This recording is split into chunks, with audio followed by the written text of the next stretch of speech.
بسم الله الرحمن الرحيم والحمد لله رب العالمين والصلاة والسلام على رسول الله وعلى آله وصحبه أجمعين وبعد. Alright, so I'm going to put my phone here. What time is the Adhan tonight? We ain't doing this 10:30 stuff tonight. Adhan for Mr. Akbar on Friday or? 9:49, 9:48. You see, man, I'm so tired, man. I was in that second, you see the first tashahhud? It was long, wasn't it? I thought you forgot. I did. I started making dua. I was so comfortable. I was like just sitting down. I did not want to get up. I was like, wait a second, we still got one more rak'ah. Allahu Akbar. I didn't want to stand up, man. So tired. So tired today. But yeah, so what time is it? Yeah, done. I said it's 47. Alright, 9:47. Ustad, what's this book that you guys have? Adab al-Mufrad. Before? From Imam al-Bukhari. Where do I get that one? You can get it from, I think Jureer has it, or Sifat al-Safwa, either one of those two bookstores. Jureer is called Jureer Bookstore USA, there in California. That's probably the quickest if they have it, because you get it right away. They're like right there by LA, so it's a lot faster. Or you order from Sifat al-Safwa. 4 people joined at one. But Sifat al-Safwa is in Ireland. So if you want to get it fast, you have to order it by UPS, which means you have to pay like $27 shipping. So like this just came from Ireland today. This one right here at Sunan Abi Dawud. But like the same thing, I just had to pay $27 just to get it here. Because if they send it through the mail, you might as well just go. You'll forget about the book by the time you get it. You know, from Ireland to here, you'll forget that you even ordered the book. You go check it and be like, I got a book coming today?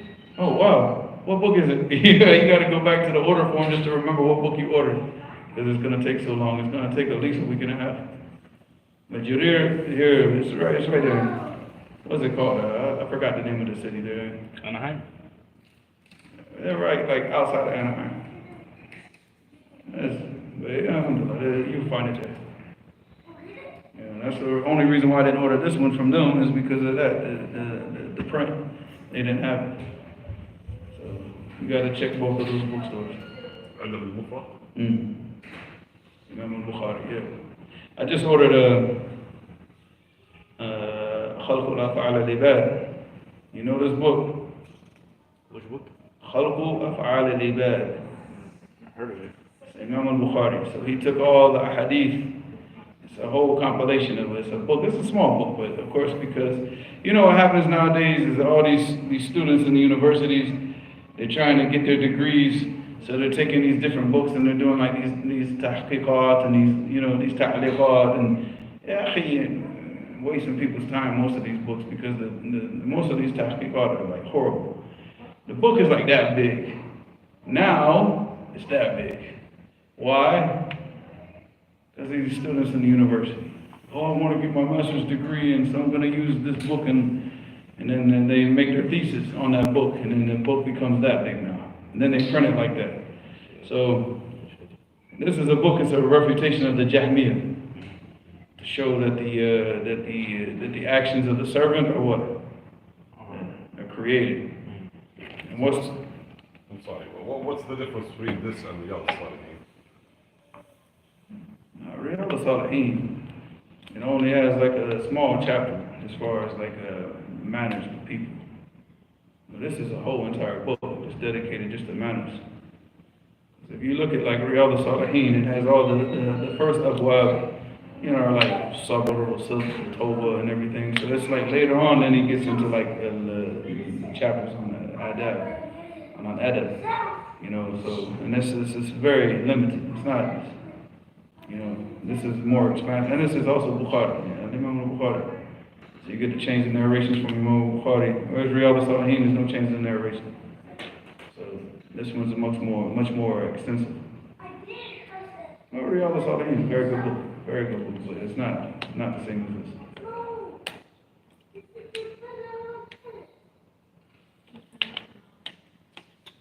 What's the deliver from the Quran that the actions of the servant are created? No. statement of Ibrahim alayhi salam. Allahu khalaqakum wa ma ta'malun. Allahu khalaqakum wa ma ta'malun, because he's talking about the creation, like they're the ones that are making these gods, and they're worshiping the gods that they make with their own hands. And Ibrahim telling them Allah created you and your actions. So even your action itself is created as a creation of Allah. So why don't you just what? Worship the Creator instead of worshiping this thing that you're making with your own hands. Alright. So now, what chapter are we on? The Bab. We did this one, chapter 48. So chapter 49. Bab al-walidati rahimatun. So the Bab al-walidat, which means the mothers, right? Are what? Rahimat, are merciful. Merciful. So حدثنا مسلم ابن إبراهيم قال حدثنا ابن فضالة قال أن ابن فضالة, his name is Mubarak ibn Fadala. You better know. كيف تشعر؟ نقول صفات أحسن أم مش أحسن؟ نقول صفات ياخذ الإمام مش أحسن. ما فيش إلا ما فيش ما في المطبخ. ما فيش. بس في جزر هنا. Sure is one I've seen, but it's not like it's not crystal. If it's not been in that refrigerator, man, that the kitchen's hot. You might as well just go ahead and drink like a bottle of water that you left in the car all day and just kill yourself. Alright, so he said, حدثنا ابن فضالة, like I said, Mubarak ibn Fadala. حدثنا بكر بن عبد الله المزني عن أنس بن مالك رضي الله عنه قال جاءت امرأة إلى عائشة رضي الله عنها فأعطتها عائشة 3 تمرات فأعطت كل صبي لها تمرة وأمسكت لنفسها تمرة فأكل الصبيان تمرتين ونظر إلى أمهما فعمدت إلى تمرة فشقتها فأعطت كل صبي نصف تمرة فجاء النبي صلى الله عليه وسلم فأخبرته عائشة فقال وما يعجبك من ذلك لقد رحمها الله برحمتها صبييها. Alright, so here Anas ibn Malik, he reported that a woman, she went to Aisha and she was in need, she was poor. So Aisha, all they had was like 3 dates. So she gave the woman 3 dates, and she had 2 daughters. Alright, 2 children, 2 small children. And then another narration in Sahihain is 2 daughters. Alright, but this narration is just Sabiyain. So it doesn't specify whether they were boys or girls, just young children. But in the other narration, it was 2 daughters. Alright, so she gave each daughter 1 date, and she kept 1 for herself. Right, so she kept 1 for herself. And then the 2 children, because they're hungry, and you know how children are, they gobble that date up super fast. The mother's still standing there with the date in her hand, right? فَعَمَدَتْ إِلَى تَمْرَةٍ, and so he said, وَنَظَرَ إِلَى أُمِّهِمَا, and then they looked at their mother, like, you gonna eat that? So, and she still got the date in her hand. So then she took the date, and she what? فَشَقَّتْهَا, and then she broke it in half, and she gave half to one daughter, and half to the other daughter. And she remained hungry. فَأَعْطَى كُلَّ صَبِيٍّ نِصْفَ تَمْرَةٍ. Then the Prophet ﷺ, he arrived at the house, and Aisha radiallahu anha, she informed him of what happened. فَقَالَ وَمَا يُعْجِبُكَ مِنْ ذَلِكَ. So he says, and what amazes you about that? What amazes you about that? لَقَدْ رَحِمَهَا اللَّهُ بِرَحْمَتِهَا صَبِيَّيْهَا. That Allah subhanahu wa ta'ala is going to have mercy on her for the mercy that she had on her 2 children.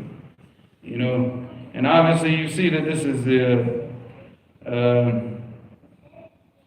this narration, by the way, this chain of narration is not authentic.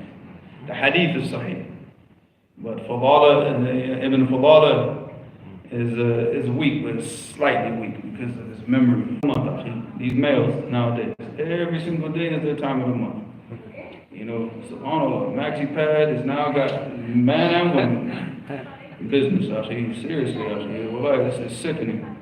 But this is what happened because we constantly talk about that destruction of the family, You know, and everybody plays a role in that. We're not going to blame the women, and we're not only blame the women, and we're not only going to blame what? The man. The man. Each person has a role to play. You know, because you know when you see the society is all about the destruction of family, and you accept that, and you fall into that role, and then what? The mother's raising the child, the man's out there doing whatever, and then next thing you know, this kid comes up. And to prove that he's a man now, because now he's all emotional and all stupid, now he's got to prove to the world that he's a man. And what do you got?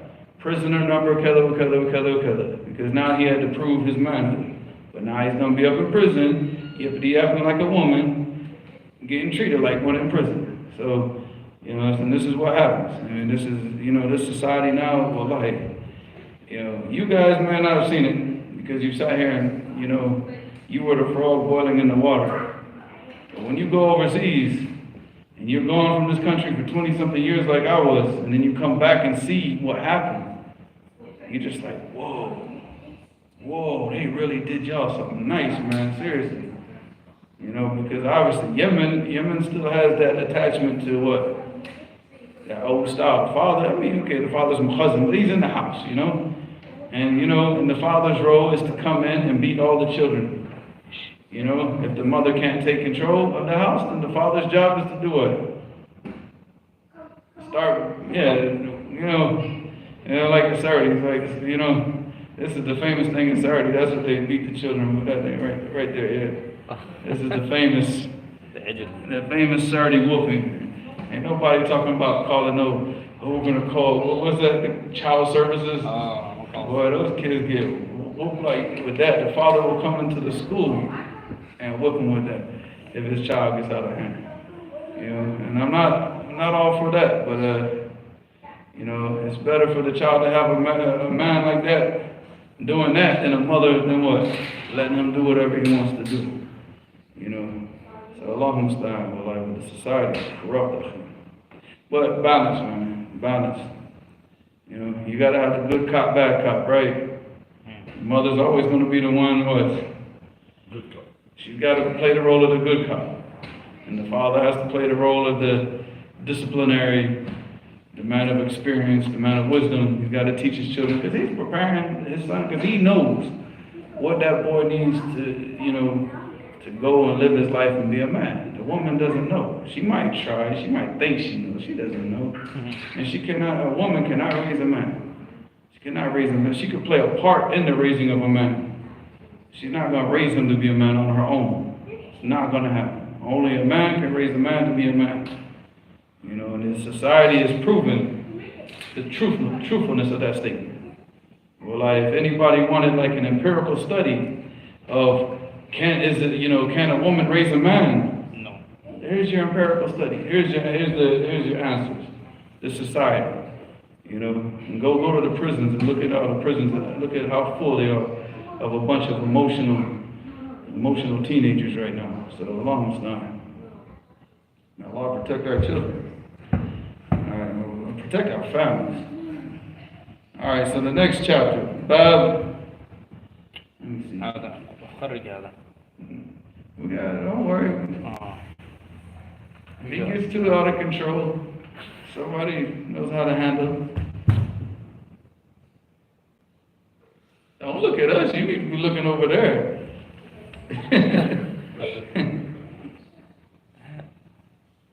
All right, Bab. Bab Qubulat al-Subyan.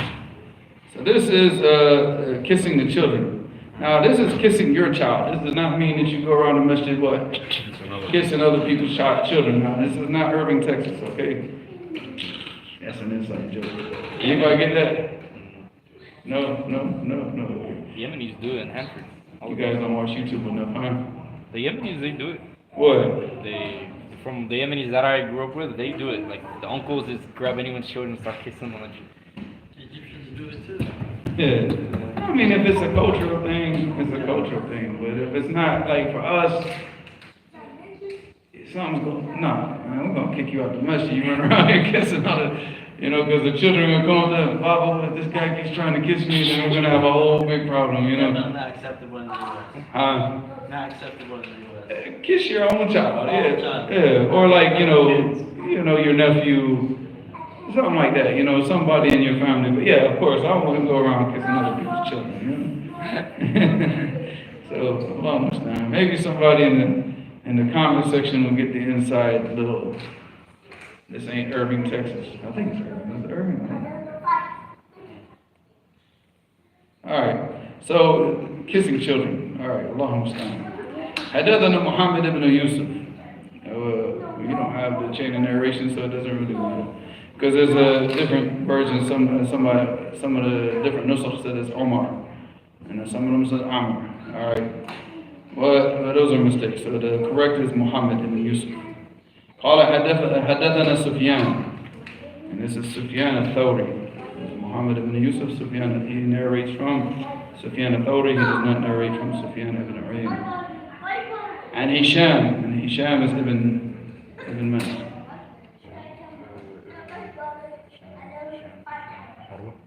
Urwa. Hisham ibn Urwa. How did you know? You just keep hearing it all the time, right? Yeah, that's why we do this. That's why we choose the books with the chains of narration, because you keep hearing it. Like right now, if I say Musa ibn Man, what? There could only be two answers. Well, what if I say Haddathana Musa ibn Right. Ismail? See, mashallah. You see how that works? He wouldn't have done that 3 weeks ago, 4 weeks ago, three months ago. So like the Arabs say, الذي تكرر what? الذي تكرر تقرر. Yeah. So you keep repeating it, and it becomes like mustaqil. It sticks in your mind. So you keep repeating it. So حدثنا سفيان الثوري and Hisham ibn Urwa and Urwa ibn Man. Urwa ibn Man. You got Hisham ibn Urwa ibn Man. Sahabi. Hisham is the grandson of a Sahabi. So Hisham, and he narrates from his father, Urwa, and his father narrates from Aisha, radiallahu anha, most of the time. Sometimes Hisham would narrate directly from Aisha, but Urwa is man, Ibn Zubayr. Alright, and Aisha رضي الله عنها قالت جاء أعرابي إلى النبي صلى الله عليه وسلم فقال أتقبلون صبيانكم فقال نقبلهم فقال النبي صلى الله عليه وسلم أو ما. Why does it smell like toast up in here? Huh? What? They're cooking downstairs. Are they serious? What are they cooking? لما دخلت الغرفة. That kind of like smelling like somebody toasting bread or something. Alright. Does yours say "Oh amliku laka"? أو أملك لك أن نزع الله من قلبك الرحمة. And this hadith is in Bukhari and Muslims. متفق عليه. So Aisha رضي الله عنها, she reported that Arabi. What is an Arabi? What is this? The Arab. Who are they? Huh? Yemen. How? I mean, Yemen has Arab, but they're not all of Yemen is Arab. The Bedouin? The Bedouins. Alright, so the Arab are the Bedouins. So the Bedouin came to the Prophet ﷺ and said, فَقَالَ أَتَقَبِّلُونَ صَبْيَانَكُمْ. He said, do you kiss your children? فَقَالَ نَقَبِّلُهُم. He said, yeah, we kiss them. He said, فَمَا نَقَبِّلُهُم. I made a mistake. He said, and then we don't, because the Bedouin is saying, we don't kiss our children. Because he's asking them, you guys kiss your children? Like it's kind of like inkar. And he's saying, we don't kiss them. فَقَالَ النَّبِي صلى الله عليه وسلم. So the messenger said, أَوَ أَمْلِكُ لَكَ أَن نَزَعْ. Can I do anything for you? And what can I do for you if Allah subhanahu wa ta'ala has what? Has taken mercy out of your heart? That you have a child, you have a young child and you don't even kiss your own child.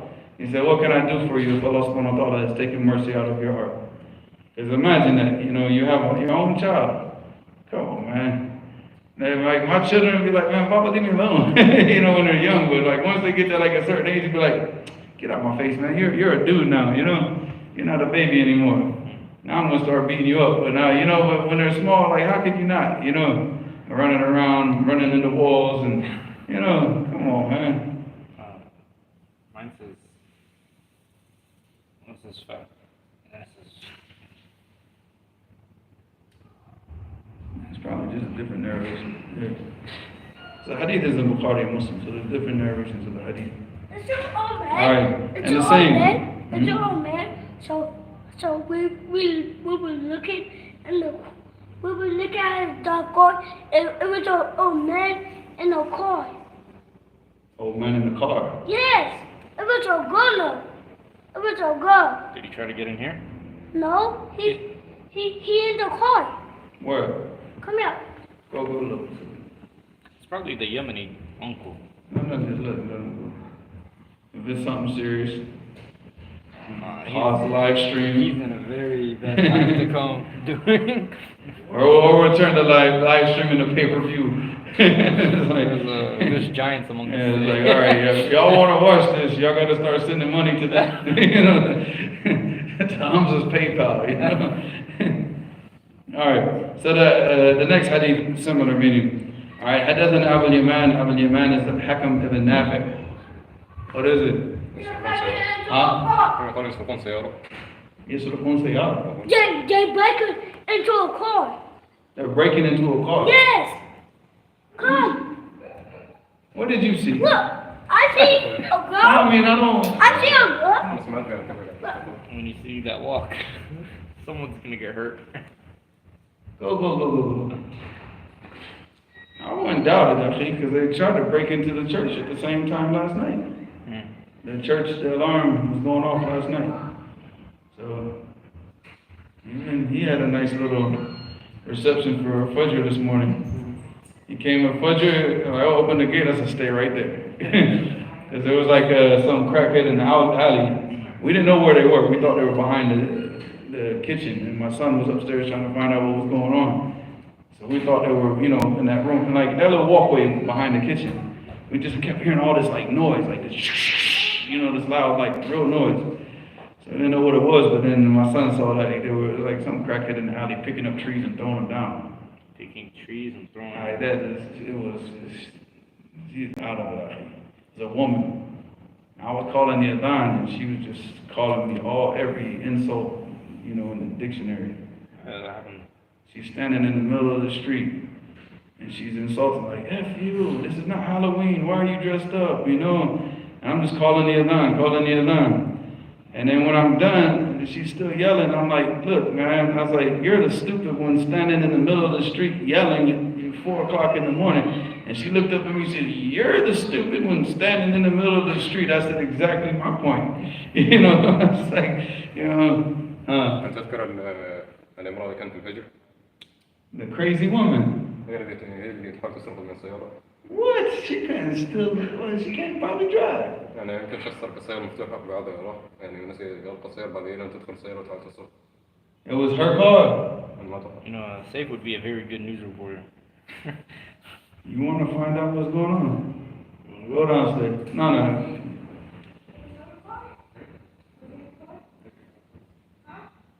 I just want somebody to come back that can express that.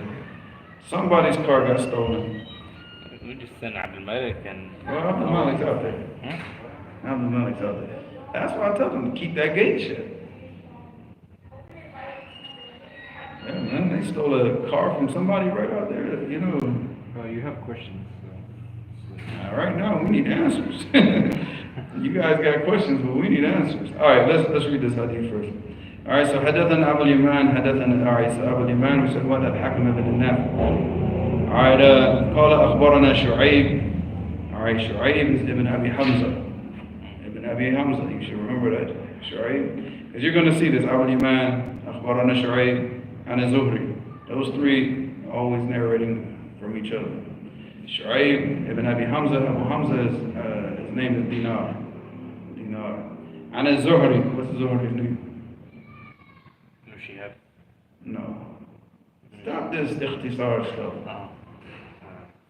She had a Zuhri.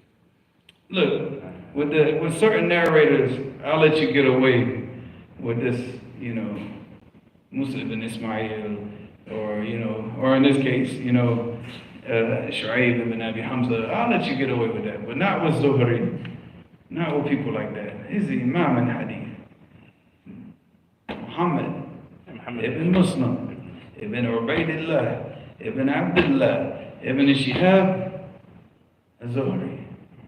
Alright, so remember that. Muhammad ibn Muslim, ibn Ubaidillah, ibn Abdullah, ibn Shihab, Zuhri. Alright, so he said, I lost my train of thought now. Alright, قال حدثنا أبو سلمة ابن عبد الرحمن أن أبا هريرة رضي الله عنه قال قبل رسول الله صلى الله عليه وسلم حسن بن علي. So the Prophet, the Messenger of Allah صلى الله عليه وسلم, he kissed Hassan ibn Ali رضي الله عنهما. وعنده الأقرع بن حابس التميمي. And Al-Aqra' ibn Habis and Tamimi was sitting with the... Huh? It was her car. It was whose car? The girl's car. The crackhead. Yeah, there's no brakes or there's no... She got her car stolen? No, it's her car, but it's broke. There's no brakes. This is the woman that was screaming here this morning. Crackheads got cars. I think so. They got cars now. What's next? Jets. Huh? I don't know, it's just some broken down car there on the side of the road. Just right here. Oh. But nobody got their car stolen. You see how this This is a bull. let the kids go down there for like 30 minutes. No, car got stolen, police were chasing her, then 3 people got shot, and then, the ambulance came, and then there's nothing. Oh, it was all, the car broke down on the side of the road. Just in the back of the car. Alright, huh? Just in the back of the car, I don't know. Oh, she's sleeping in the back of the car. It's like hotter than an oven in there. That's probably the woman that was in the alley this morning. Alright. You can go tell her. Is it still Halloween? Or what, Alright, so Aqra' ibn Habis al-Tamimi, he was sitting with the Messenger of Allah sallallahu alaihi wasallam when he kissed Hassan ibn Ali. قال الأقرع إن لي 10 من الولد ما قبلت منهم أحدا. So Aqra', he said, what?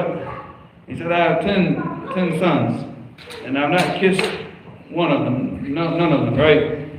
And then he said, فَنَظَرَ إِلَيْهِ رَسُولُ اللَّهِ صَلَّى اللَّهُ عَلَيْهِ وسلم. Obama.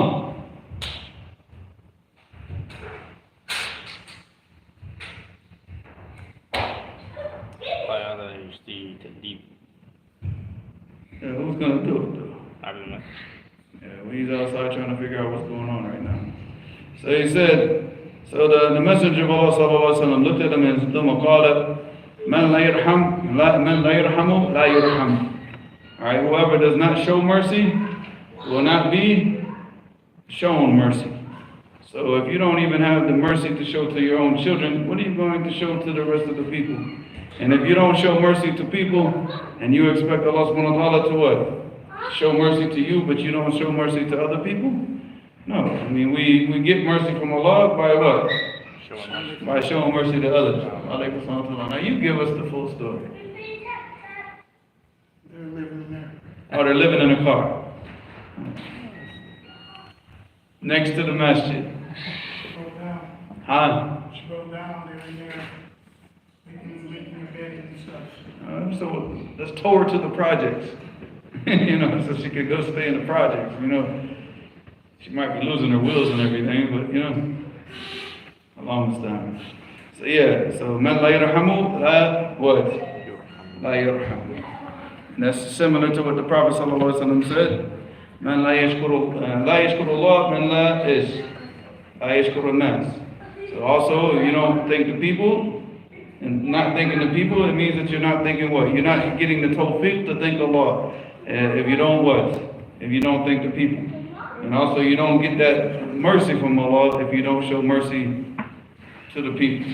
Now obviously this is showing mercy to the people that deserve mercy. Certain people, they don't deserve mercy in this world. And if you show mercy to them, it just makes them worse. And what are the questions?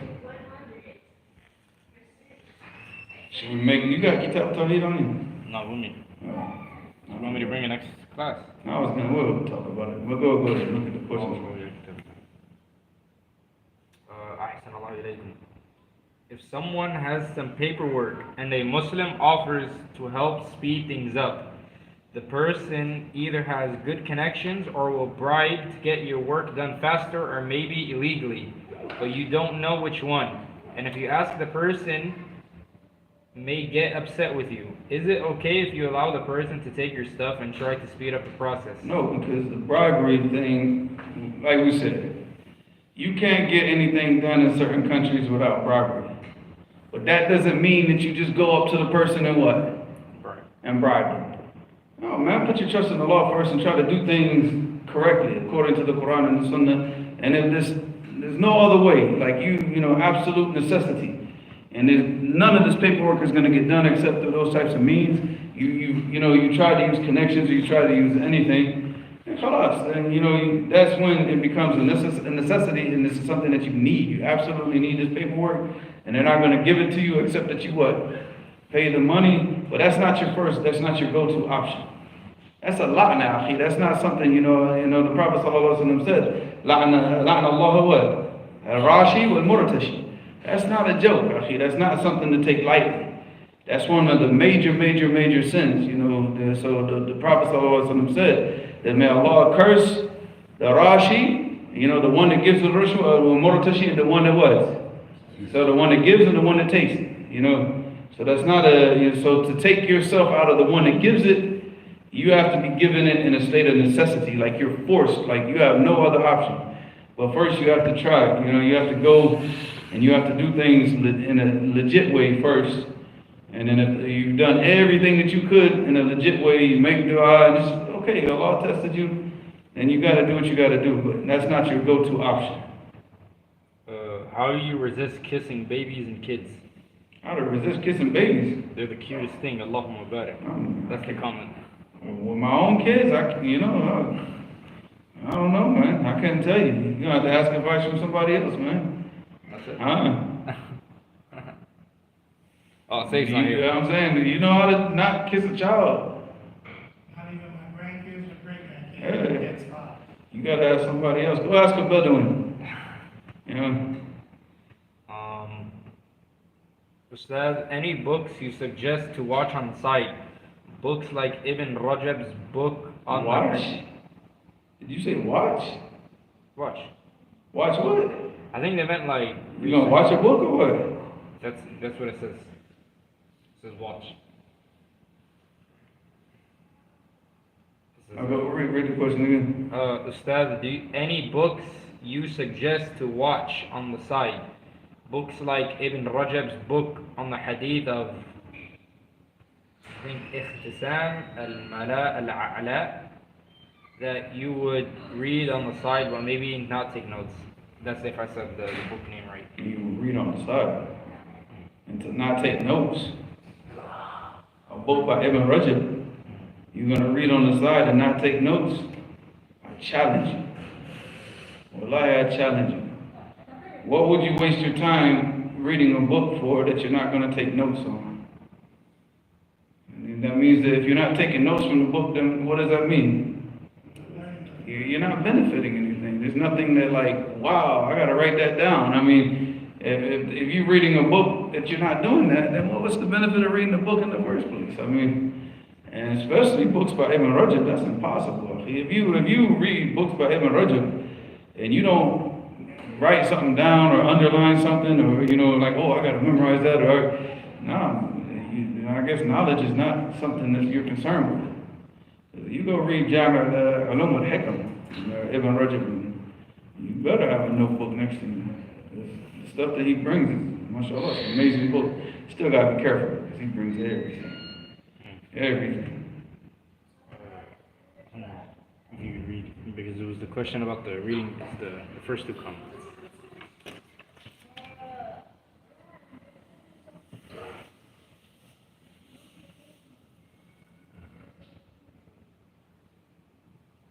He would stop at a certain ayat in the night prayer. Like there was an ayat about maghfirah. He would ask Allah subhanahu wa ta'ala, like, Allahumma maghfirli. Or if there was an ayat about the punishment of Jahannam, then he would stop and he would, يتعوذ من عذاب النار or عذاب القبر. No, عذاب النار. You know, so yeah, that's what the Prophet ﷺ used to do in his recitation in the night prayer. I wouldn't necessarily do that. You're leading people in the prayer because they might get a little bit annoyed. You know, could you imagine you keep stopping and doing that, and then the people might get fed up with you. But yeah, at the night prayer, you do that. You know, because it's dua, and dua doesn't invalidate your salah. Even if you sneeze, you say Alhamdulillah. That does not invalidate your. Because it's dhikr. And dhikr doesn't. You know what invalidates your salah is what kalam al-nas. You know, to talk. You know, and that's why that's why the person mentioned, I think, the person makes too much dua about tafsil, you know, it's like you're having a conversation and then it becomes like kalam al-nas. Maybe that was the wajh of them saying that certain ulama say that the salat becomes batil. Because you just make the dua, you know, the jawami, you just say, you know, when you're in salat, you know, you're not going into like telling the story of your life, you know, oh yeah, Rabbi, you know, I woke up this morning and I was very hungry, and you know, and I really wanted something. Can you please, Rabbi, can you give me this food so I can eat this tomorrow and not be as hungry as I was today? You know, if you're making dua like this, then it's like it becomes like what? It's like you're talking. It's not dua. Just say, you know, if you want food, Allahumma razaqni ta'am. You know, if you want money, Allahumma razaqni mala. You know, so and just keep things simple. Or just say that, yeah. Allahumma atina fid dunya hasanatan wa fil akhirati hasanatan wa qina adhab an-nar. Khalas, when you ask for everything good in this life and the next life, there you go. Regarding the thing, so is it from the sunnah if the imam he's reciting Surah Al-A'la, that sabbih isma rabbika al-a'la, and the ma'mum says subhanallah, is that from the sunnah? I don't know about So doing the ta'weed, asking Allah for forgiveness, what about making it speak? Or Jannah. For Jannah? It comes to an ayat about Jannah, and he asks Allah subhanahu wa ta'ala for Jannah. Like if he said, like in Surah Al-Hijr, إِنَّ الْمُتَّقِينَ فِي جَنَّاتٍ وَعُيُونٍ, what would you say? Allahumma razaqni Jannah. Or Allahumma jalni min al-muttaqin. Or, you know, something like, you know.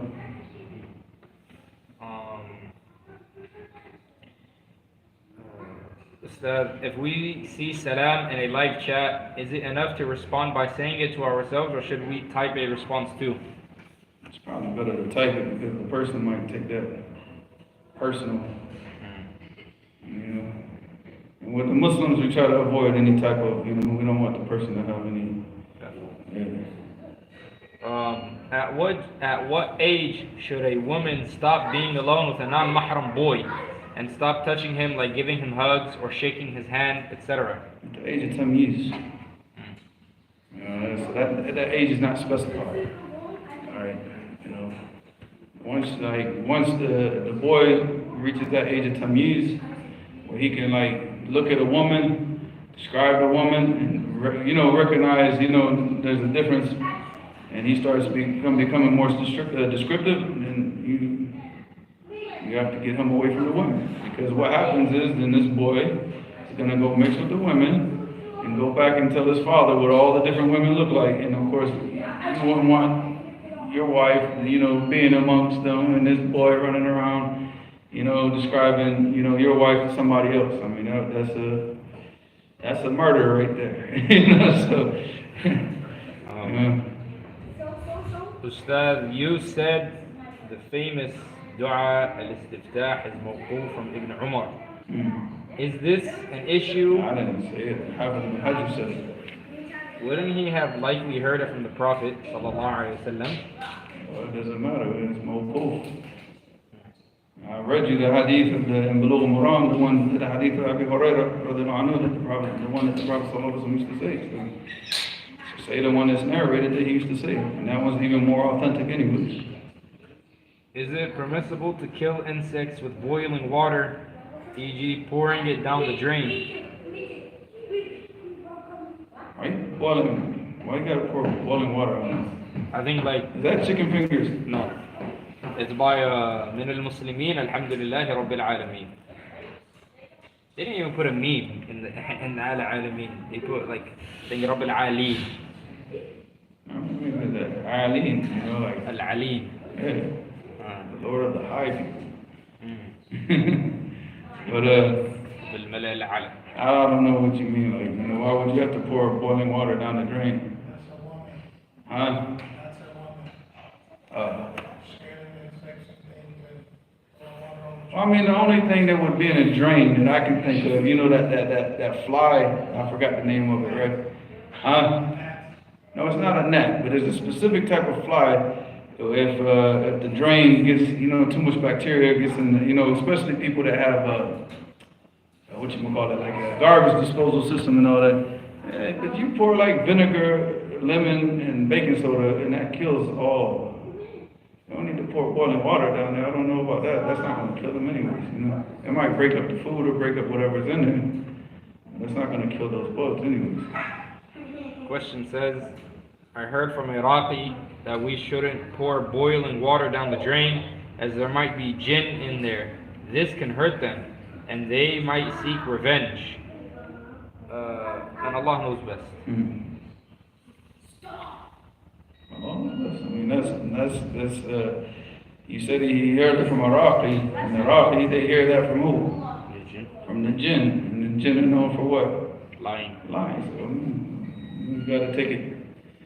لا نصدقهم ولا نكذبهم. What are some asbab for ikhtilaf in the wordings of narration? What? What are some asbab for ikhtilaf in the wordings of narrations?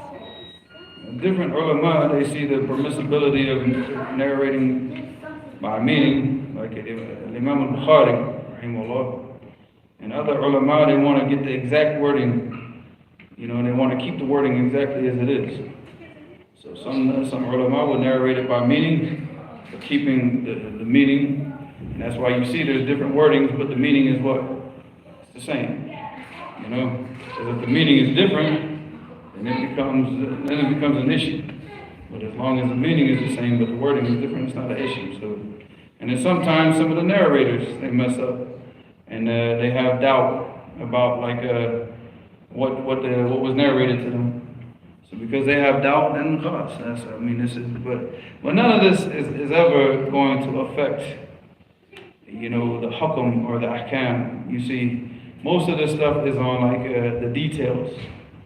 And the details are not generally where the issue is at. The issue is in the issue. Something's halal, something's haram. That's generally not going to be in the details. So whether something halal or something haram, it doesn't matter if 5 people were sitting with the messenger or 3 people. You know, or you know, or for example, if you know who said this, did Aisha say this, or did one of the narrators like Imam Zuhri, did he say this? You know, that's not where these types of things are all generally just in the details of the hadith. But the meaning of the hadith, I said, if the meaning is different and something about the hadith is different, then that becomes a whole other issue. You know, that becomes a whole other issue, especially if it becomes contradictory information. So what do you do if you got contradictory information? You got one hadith that gives this information that says this is halal, and another hadith over here that says it's haram. This hadith is sahih and this hadith is sahih. What do you do? You ask the people of ilm if you don't know. That's what Alright, so what are they going to do? Allah. Well, they choose which is closest to the sunnah. How do you know? Because this is what you got. You got 2 contradictory things. You got this says it's halal, this says it's haram. No, the haram one, it could be maybe at the level of makruh. No, this is, what do you do?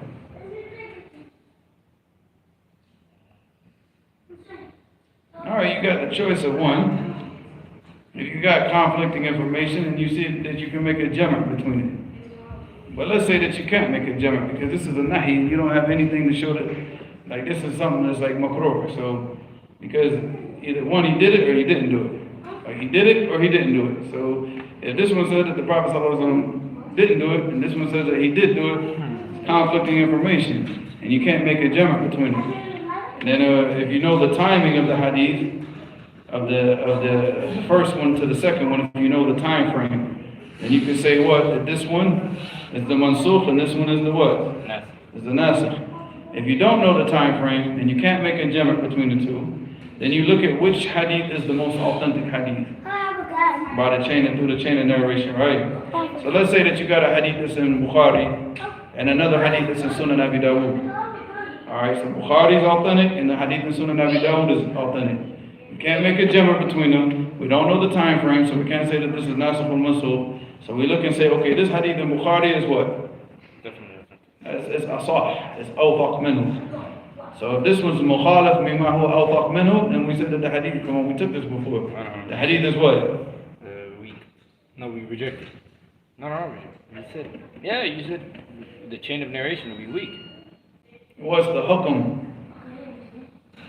Right. I'm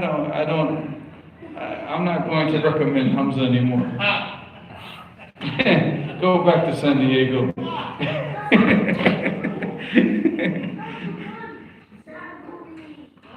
He's the only one I can joke with like this. Everybody else is so sensitive out here. It's like, you know, if I joke with him like this, they'll never show up to the masjid again. But he's the only one like I can do this. And he'll be like, I didn't like that, but he'll come back tomorrow, you know. Shadh. The hadith is shadh. We went over this a long time ago. We went over the abiyat from al-Baykuni. Yes. So anytime that you have a hadith that goes against something, you know, asah minhu, and the hadith that's less authentic, but it's still authentic, then it's not nahkum alayhi bi-shadud. And then that hadith is da'if. So that hadith is rejected and we take the most authentic. I was right. No, but what's the reason of it being da'if? Because da'if is an umbrella term, akhi. You got so many different reasons of it being da'if. That's not, you know, it's not like sahih. It's got conditions, you meet those conditions, the hadith is sahih. But now if you're talking about da'if, there's so many different ways that the hadith can be da'if. So, what else? Can you please give advice to fathers who make their meher for their daughters so big, like $10,000 or more? Especially for their first daughter getting married. And they make it a burden on the groom. And if they were in the groom's place, they wouldn't like that, even though they do that to him. They were in the groom's place, and that's why they're trying to make him suffer like they suffer. You know, so because they had to do it, so they're like, no, if I had to pay $1 million to get married, then you're gonna have to pay $1 million. But that has no place in so, but what can you do? That's what they want. So it's nothing that you can say. I can't tell them you can't, you're not allowed to do this. But obviously this is not. The Prophet ﷺ mentioned. He said, "Man atakum and man yurjibukum dinahu wa khuluquhu." This zawwajhu. If you see like a person that you're amazed by his deen and his khuluq, his character, then what? Zawwajhu فَإِنْ لَمْ تَفْعَلْ فَيَكُنْ فِتْنَةٌ فِي الْأَرْضِ وَفَسَادٌ كَبِيرٌ. And there'll be like many tribulations in this earth, and there'll be corruption in the land if you don't do this. So the Prophet ﷺ used to marry the man even if he had no money. We took that hadith in Bulugh al-Maram. He said, he told him to go look for something. Walau khataman min hadid. He said, what? Came back, he couldn't even find khatam min hadid. He said, she could take my izar. He said, well, that's not be izar. She wears it, then you have nothing. If you wear it, then she has nothing. So what's she gonna do with that? But he still married him, even though his situation was to that, extent. But that doesn't mean that we just marry because somebody comes up and says, "No, I want to make this clear now," because a lot of people take advantage of this, and that doesn't mean that we just marry any Muslim that just comes up and says, "Oh yeah, no, you got to go back and what? You background check and you look at the, I won't be so quick to marry the person either. Just if you see a person with deen." I always say, man, look, mashallah, you're a very good brother. Let me see your Google history. Because you got to do some background check on some brothers. Because I wouldn't just go marry your daughter to anybody. Let's fulfill the sunnah. But you got to be careful about who you marry. But if you do see a person who's good, the person's got khair, you make it easy on the person. Allah make it easy on you. Alhamdulillah, man, I didn't have to go through all that stuff. Better chill out, man. That's one thing I can say, alhamdulillah, man. In Yemen, I did not have to go through all that with the marriage and all that.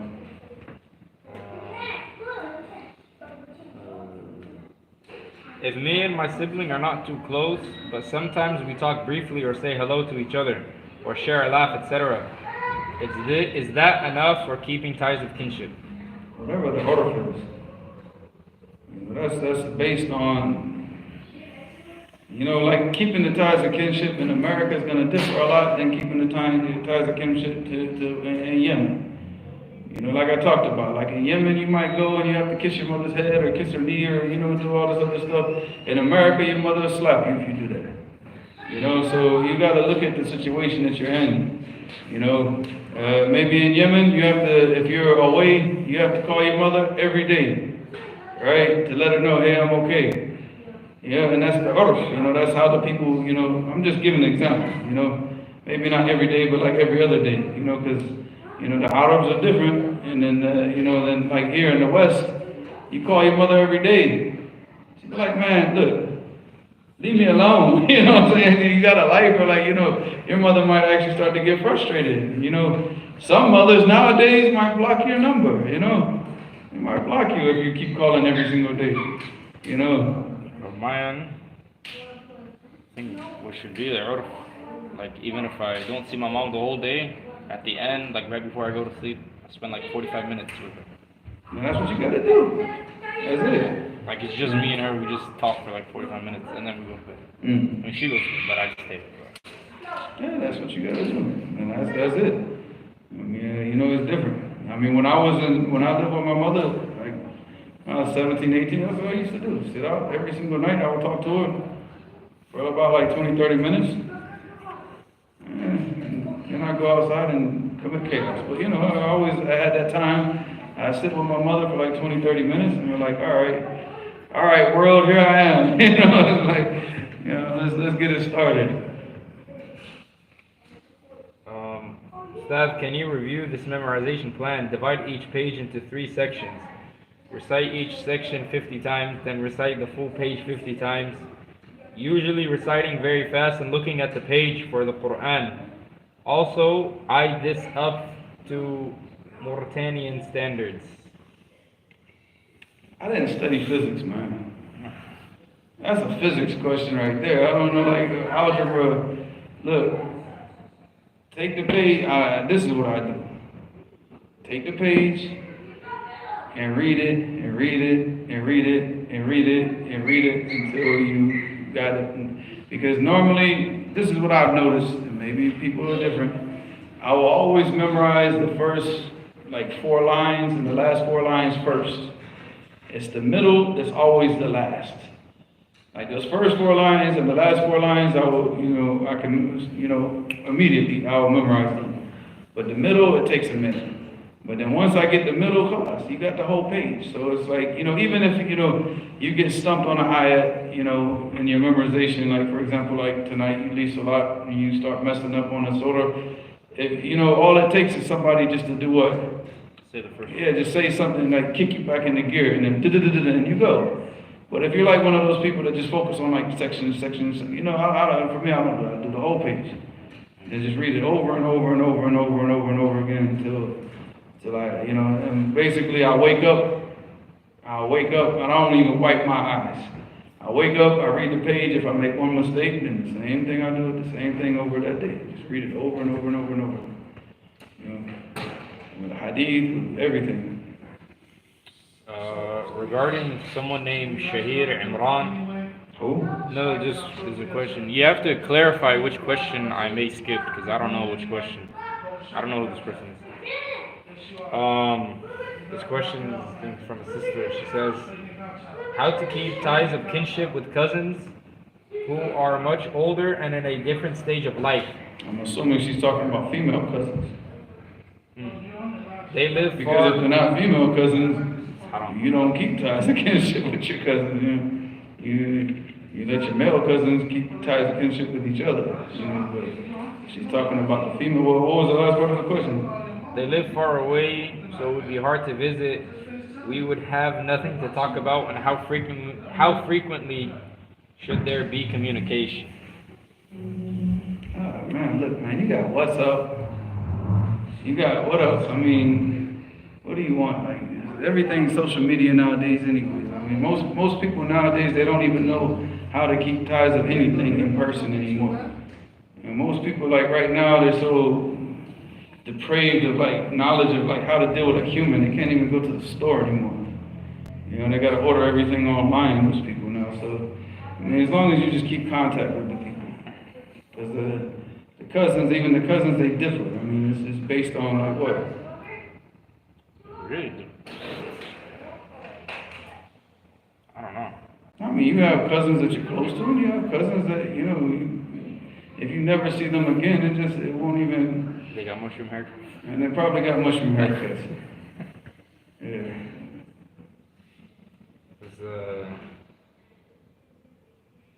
And how frequently should there be communication?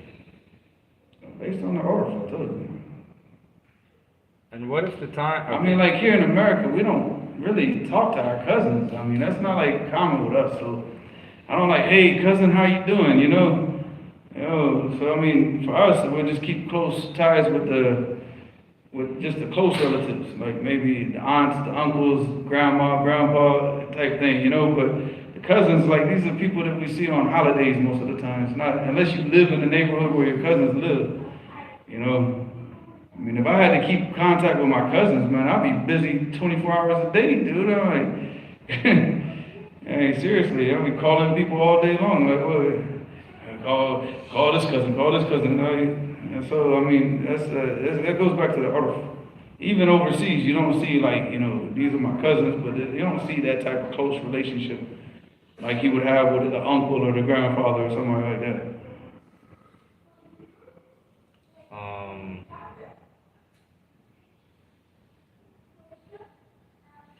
What if the time coincides with the forbidden time to pray sunnah prayers? Is it okay to pray the sunnah before Fajr? Again, no. What if the time coincides with the forbidden time to pray sunnah prayers? Is it okay to pray the sunnah before Fajr? How you gonna pray the sunnah before Fajr? I think what they mean is that, let's say they wake up late for Fajr.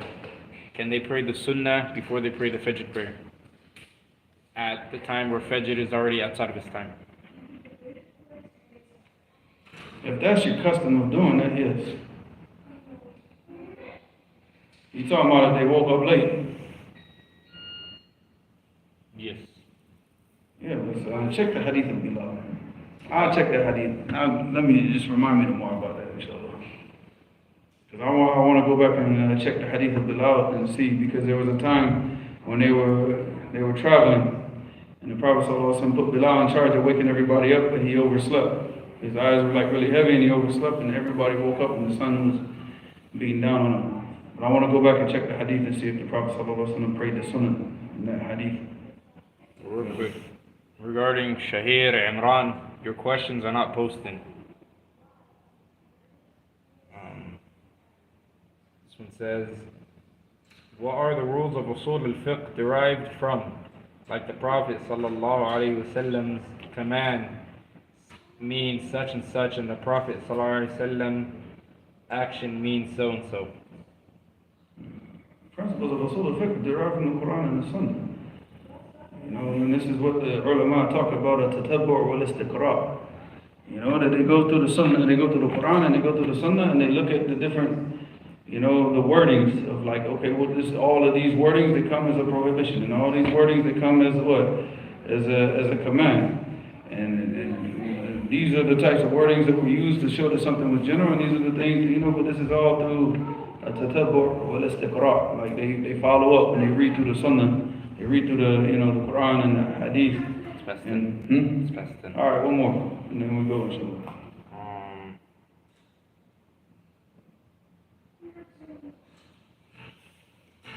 I don't got nowhere to go, man. I got no food at home, no food. Like, what we gonna do? What are we gonna do? Denny? I ain't going to no Denny's, man. I told you, man. No. If I want to hang out with crackheads, I'll go hang out with that woman in her car. Hello, man. I'm not gonna go to Denny's for. You want a long question or a short one? Short one. 10 o'clock. Red. Welcome to level. I think I'm a member now. Something just came up. Green thing.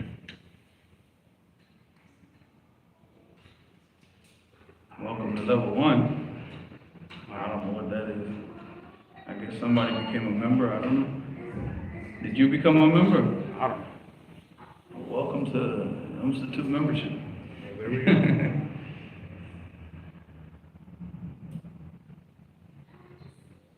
Man, ask the question so we can go. You can go figure out your membership later, man. If one has memorized Arba'in al-Nawawiyya or Riyadh al-Salihin, how many times should it be revised? Well, you gotta choose one, man, because Riyadh al-Salihin and Al-Arba'in al-Nawawiyya, that's like two completely different things right there, man. Like Al-Arba'in al-Nawawiyya is gonna take you like 24 minutes to read it. All right, Riyadh al-Salihin is gonna take you like 7, 8, or I would say more than that, maybe like 9, 10 hours to read it. There's a big difference between reading something for 24 minutes and reading something for 9 hours. So you could read, for example, you could easily take Al-Arba'in and revise it every day, or you revise it every other day because it's so short, 24 minutes. Like you could be washing dishes and revising that. But Riyadh al-Salihin, you're talking about 9 hours. Imagine that. So, or I'll say a little bit less. It takes like Bulugh al-Maram, I told you, Bulugh al-Maram takes about 6 hours to read. So that's about, I'll say like 8 hours to read Riyadh al-Salihin. So if you read an hour a day, it would take you 8 days to read the whole entire book, right? So you got to look at, what you can do. If the person wants to revise it every 5 days, then you got to look at it, okay? It takes 8 hours to read the whole entire book. I want to revise it every 5 days. This is how much I need to read every day. And then you break it up accordingly. The easiest thing to do is whatever I do with any book, like these books that I memorize, is immediately I go and I read it completely. So like, for example, that's the thing that we need to announce to the people, inshallah. Huh? Yeah, inshallah, hopefully, bi'idhnillahi ta'ala, we plan to start a class, Kitab al-Tawheed. But inshallah, I spoke with Sajid. So inshallah, I'm not sure. Sajid gave me thumbs up and said that's a good idea, but I don't know if I gotta go back and ask him, but inshallah, he's gonna set up a Telegram group. Hamza's gonna run the Telegram group. And the Telegram group is gonna be for the memorization and revision of the Matan, Kitab Tawheed. So the people will memorize it, and then they can go into that group, and then they can practice it and recite it, and and also just revise and go back over stuff that was taken in the lessons, inshallah. I'm not sure when we're going to start, maybe Monday, Tuesday, Sunday this week, but we'll put an announcement, inshallah. Monday Asr time. Monday Asr time. Monday or Tuesday, because I'm like, the problem is Mujahid has to make up the time. My son's sick, so that's the main thing. Mujahid hasn't been around, so and without Mujahid, there's not much I can do. I don't do all this technological stuff. That's Mujahid. So inshallah, like Monday to Tuesday, we'll announce it. And inshallah, we'll start doing that as a live stream on here, but we'll do it right after Asr, inshallah, which is about, I'll say 5:15, 5:20 our time. And then inshallah, I mean, we pray, yeah, because we'll pray Asr like 5 o'clock. And then, because now the time's starting to go down. So let's say about 5:15, 5:20, 5:20 for us. That's easier to say. And then inshallah, and then we'll be doing the memorization. And then how long does it take to read Kitab Tawheed? 69.111 minutes. Yeah, I thought it was 68 No, 69.111. Because I told you, like the daughter, and we're going to be using the daughter ibn Hazm. So if you don't have the kitab, I don't have it with me, so I have to bring it tomorrow, inshallah, and show it to you. But the daughter ibn Hazm matan, which because he brings the whole entire ayat, he doesn't bring just like a little piece of it. So that's the one that we're going to be using for memorization. So like for example, that one is 69 minutes. You take it, you break it up, 14 minutes every single day for 5 days, and you finish the matan every 5 days. Yeah, that means you finish it 6 times every month. That means within a year, how many times do you read it? Come on, man, you're supposed to be an engineer, man. 72 times. Come on, here we go. All right. Allahumma subhanahu wa ta'ala wa bihamdika ashhadu an la ilaha illa anta astaghfiruka wa atubu ilayk. ولكن لازم مزاح. Huh?